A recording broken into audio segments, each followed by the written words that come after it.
ಆ ಜ್ಞಾನ ಏನಂದರೆ ಬೇರೆ ಏನಿಲ್ಲ, ಅವನ ಒಳಗೆ ಯಾವ ದೇವರ ರೂಪ ಇದೆ ಅದನ್ನು ಅವನಿಗೆ ತೋರಿಸೋರು. ತಾವು ನೋಡಿದರೆ ಮಾತ್ರ ಇನ್ನೊಬ್ಬರಿಗೆ ತೋರಿಸ್ಲಿಕ್ಕೆ ಬರುತ್ತೆ.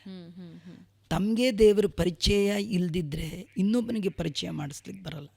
ರಾಮಕೃಷ್ಣರು ವಿವೇಕಾನಂದರಿಗೆ ತೋರಿಸಿದ ಹಾಗೆ ಇವರು ತಮ್ಮ ಹೃದಯದಲ್ಲಿರುವ ದೇವರನ್ನು ಧ್ಯಾನ ಮಾಡಿ ಪ್ರಾರ್ಥನೆ ಮಾಡಿ ಅವನ ತಲೆ ಮೇಲೆ ಕೈ ಇಟ್ಟರೆ ಅವನ ಒಳಗೆ ಯಾವ ದೇವರು ಕಂಟ್ರೋಲ್ ಮಾಡ್ತಾ ಇದ್ದಾನೆ, ನಿಯಮನ ಮಾಡೋದನ್ನು ಅವನು ಕಣ್ಣು ಮುಚ್ಚಿ ನೋಡು.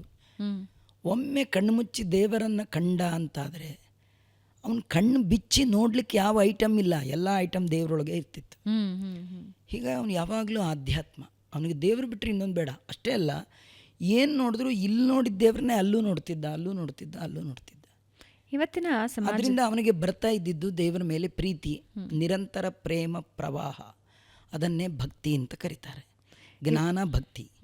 ವೈರಾಗ್ಯ ಅಂದರೆ ಬೇರೆ ಏನಲ್ಲ, ದೇವರು ಒಬ್ಬನೇ ಬೇಕು, ಉಳಿದದ್ದು ಏನೂ ಬೇಡ ಅನ್ನೋದು ವೈರಾಗ್ಯ.